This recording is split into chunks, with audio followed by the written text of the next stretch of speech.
program is sponsored by Neva Lines. To be a sponsor of one of our segments, send us an email at info@nevalines.com. Have you been thinking about that new business and you have not been able to get started? Hi guys, I'm Dr. Neva Alexander, the owner of Neva Alliance, a company that helps small to medium business size companies to get started.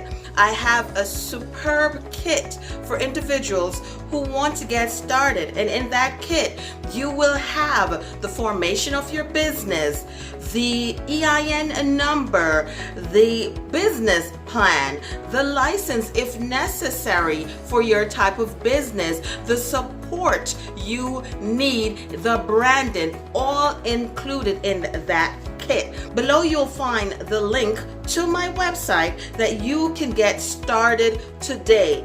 Don't delay on creating a life legacy for you. Meet Sharon and Jasmine Richards, a mother and daughter business team from New York. They are ambitious, they have a vision, they have a mission, and they are our goal diggers.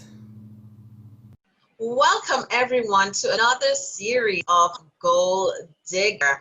I am Dr. Neva Alexander, and today I have the pleasure of interviewing a dynamic duo, a mother and daughter team, Jasmine and Sharon. Welcome, guys. Hi, how Well, are thank you? you. How are you, Dr. Neva? Thank you for having us. Thank you for everyone who's watching, who's going to watch. Thank you guys so much of your busy schedule. So let's jump right into it. And I'm going to start with you, Sharon. Before you were a dynamic duo to start the business, right? Tell us a little bit about your background. Wow. So I'm going to give you the short version, guys. So basically, I was working in corporate America, started doing makeup for friends, and it escalated to some people liked how I did makeup. And then I wind up getting on the BET platform, the VH1 platform, doing makeup. I was actually doing makeup across the States for people who needed me. At that time, makeup artists were not as big as now. We didn't have YouTube where everybody was doing their own makeup. So you had to kind of find a makeup artist. And I happened to be one of the makeup artists that people would look sought after. So, you know, it was great. I was working 12 hours straight. You know, when you're on cable television, especially at that time, you're working all day around the clock. You know, the platforms were great to be on. The experience was amazing. But then I had Jasmine. And so that had to wheel up a little bit, you know, those 12-hour days. I had to figure out another way to actually make a living, because at that point I was making a living on makeup and also take care of my baby. So, you know, I tried to do creative things. I actually went to school, got my license, opened a few businesses. I actually had my own cosmetic line. At that time, I'm a natural entrepreneur, just born entrepreneur. My whole family is anyway. So I would just create things, you know, in order to make money while I was raising Jasmine. And then Jasmine's been actually working with me since she's 12. So I actually opened a brick and mortar a few years back. Jasmine used to work with me. And it really basically started from there. I used to just do makeup. And I love doing makeup. Then I became a licensed esthetician. I love doing skin, because the thing people don't know is a lot of celebrities have bad skin. So in order to make the makeup look really good, I really needed to learn how to take care of the skin. And so that's why I went to school. I learned how to take care of the skin. So it was taking care of the skin and plus doing makeup. It was just a great thing to do at the time. And it's just great to do. And then awesome, have my one daughter. She came and been working with me. She's a baby, actually, since she's a kid. So that's how we started. Jasmine, this question is for you. Now, mom just stated that you started at age 12. What inspired you to start working with your mom at age 12? My mom and I have always been super close, so I always like looked up to her and wanted to be like her. And again, that hustler entrepreneur mentality just followed right in line. So my mom actually, she's being coy. She had a spa in Comac. It was called the Wellness Day Spa. And we used to do kids spa parties in the basement. Did chocolate facials, strawberry facials, little girls massages. So I was the cheerleader and like the leader of all the other people that were working there, um, to pamper even the kids. So that's how I started. Loved working with her since that time. So let's see. Now, that's how you started, but what made you become a team to partner? Business registration, say, hey, we are the owner of this business. Yeah, so I'm not a spa boutique. We've been open now for 6 years this August. So when I was 19, I just was in community college and working at Trader Joe's. I was the only job I've ever really had that's not my own business, is working at Trader Joe's. I would love to tell people that. But we got an opportunity to open up with one of my mom's friends in the back of their business. And my mom just asked me, do you want to partner with me? And it was a no-brainer, and we started our business together. I've always had a love for helping other people, especially women, especially Black women, especially moms, because I feel like the three categories of people look after people the most, but are not taken care of. So that's always been my passion, to give back to them. So that's where we started. Thanks for sharing that, Jan. Most children, in a sense, they're not a child, but most children, they are reluctant to work with, the parents. So, Sharon, to you, what is it like to work with your daughter?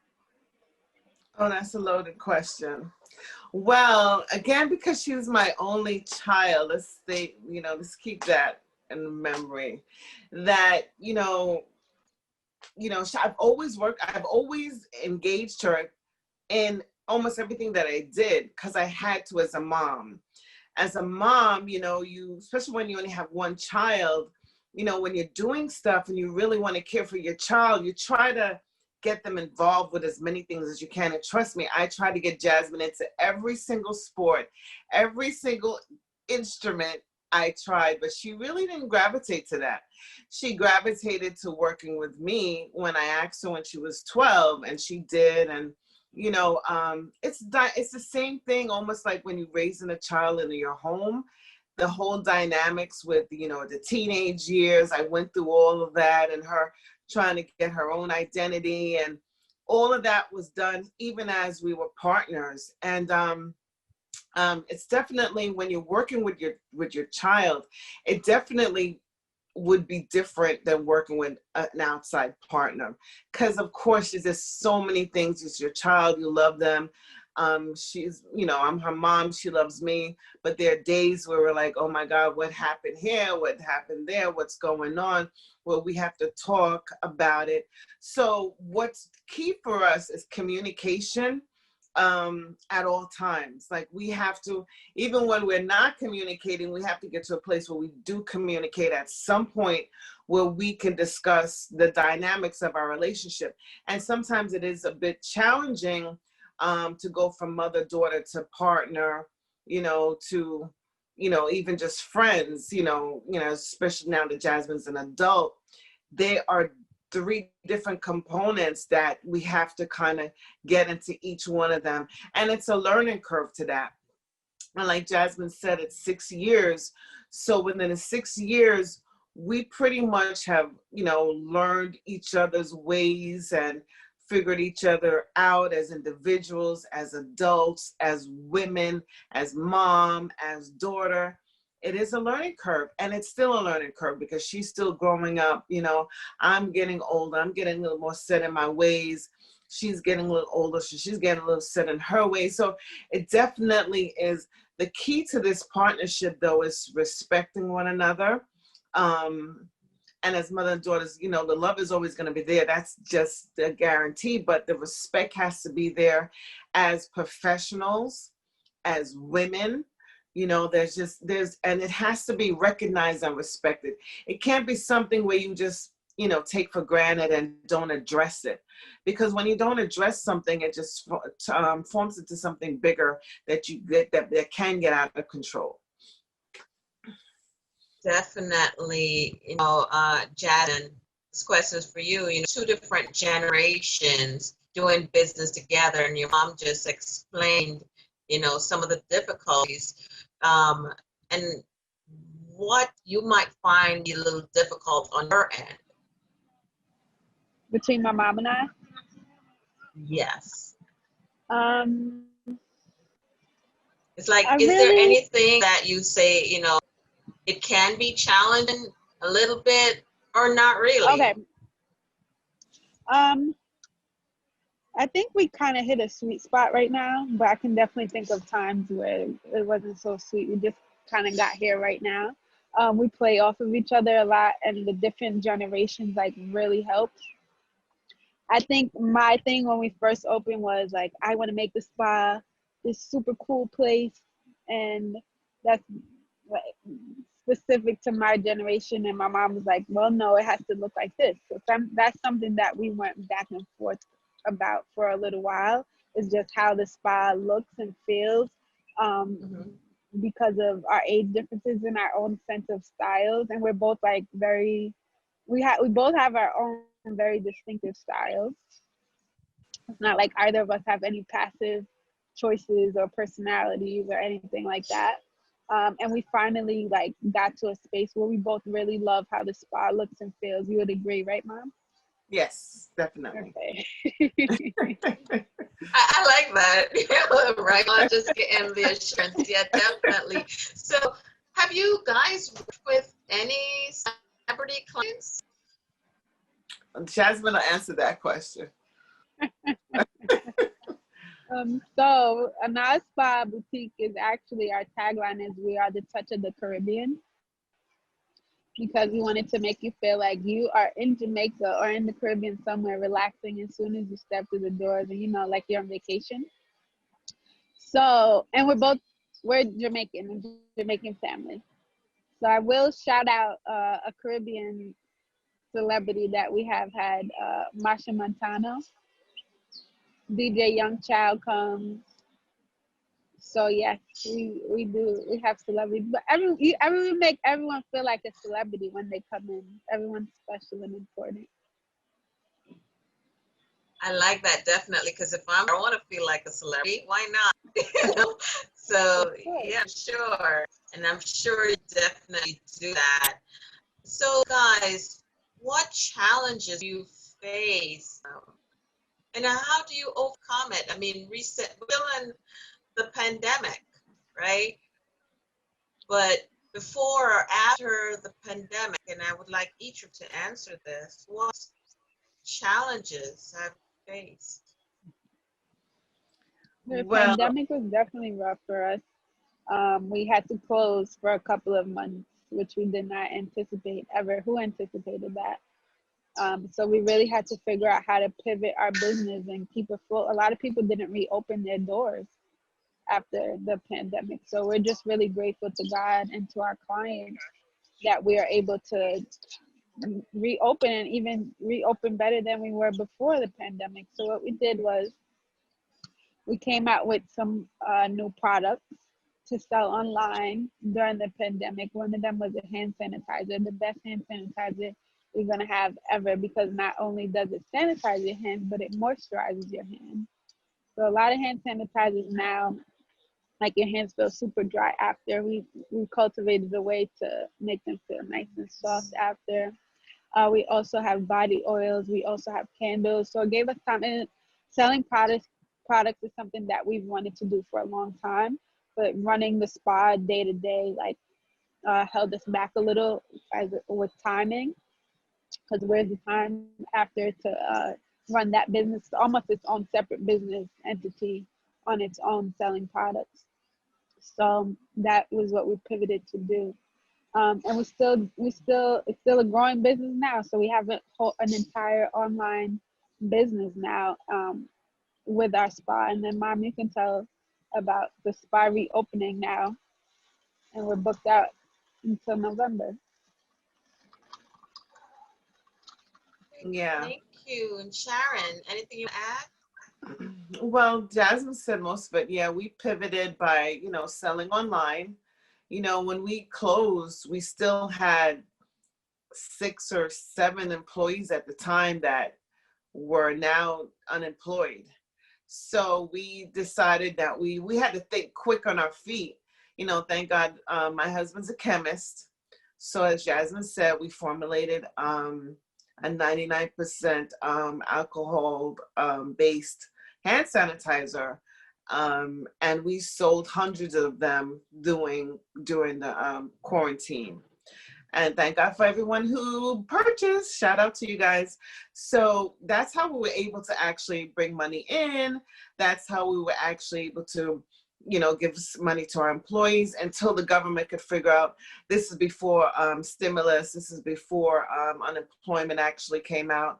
We had to think quick because we had families to feed, right? So thank God we did that. Then it gave us an opportunity to recultivate our oils and rethink our oils, I should say. And so we got bigger sizes. We made bigger sizes. We made different scents. And we also started selling those. And then we sold them as a package.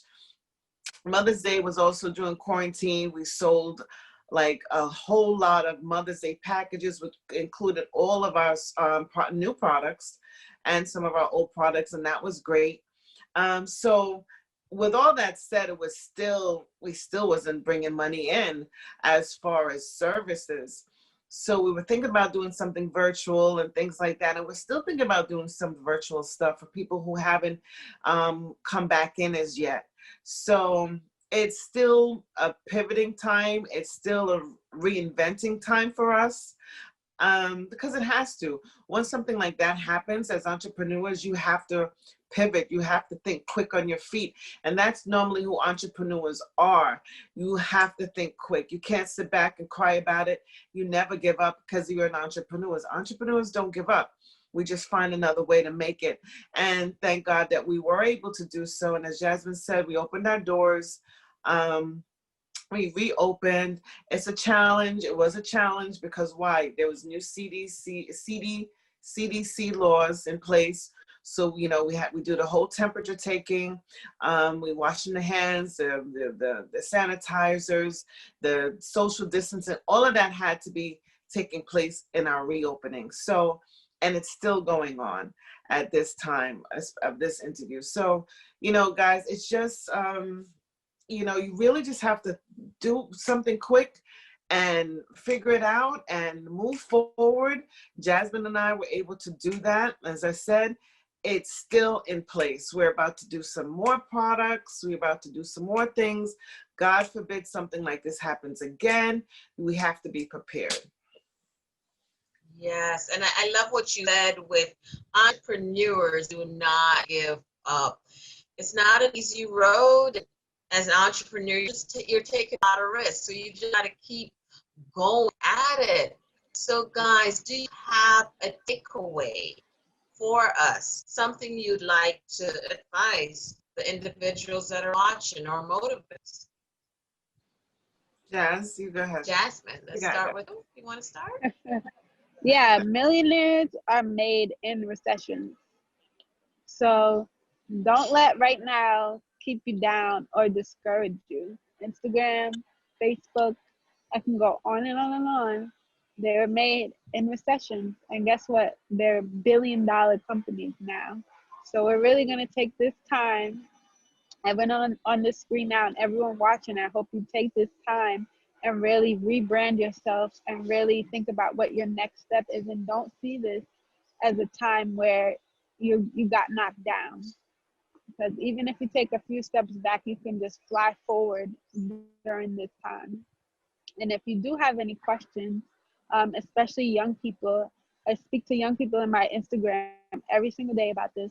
You can follow me on Instagram at Jasmine Daisy, Dayze. And if you have any questions, I'm more than happy to help. Thank you so much. And Sharon, I mean, you ought to just said it brilliantly. I know she'll So listen. what takeaway do you have? Listen, she said a whole mouthful I right know there. she put the stakes out when she said what she said. Listen, But I'm not in competition with anyone. She is she's just correct. You know, just don't, like I said, don't give up, guys.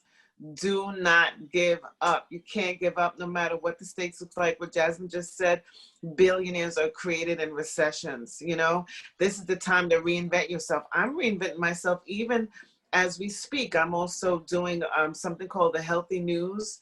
I'm now on radio again. So a lot of things that it gave me the opportunity to do some of the things that I wanted to do personally.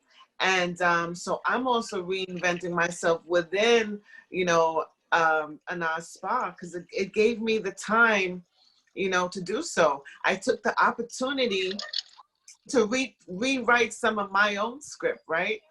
So rewrite your script in this time. What is your passion? What were you created to be? You know, tap into that. Even if you're back to your 9 to 5 or you're working 9 to 5, take some time out to think about who you were created to be. You know, this is the time so many people didn't make it over COVID-19, but you did, and you have to figure out why. And sometimes, you know, this is the time is the time for you to figure out why, right? Because you did make it. And figure it out and go forward and know that you were created to do something great. I believe we all have a little bit of entrepreneur in us that we need to blossom. And this is the time to grow. This is the time to blossom. This is the time to be great. yes, this is a time to be great. Guys, thank you so much for your Thank you, Dr. time. I Neva. know you have to go back to your busy schedule. It was such a pleasure. Until next time, this is Gold Digger. Thank you. Thank Bye-bye. you. Bye. Everybody. Bye-bye.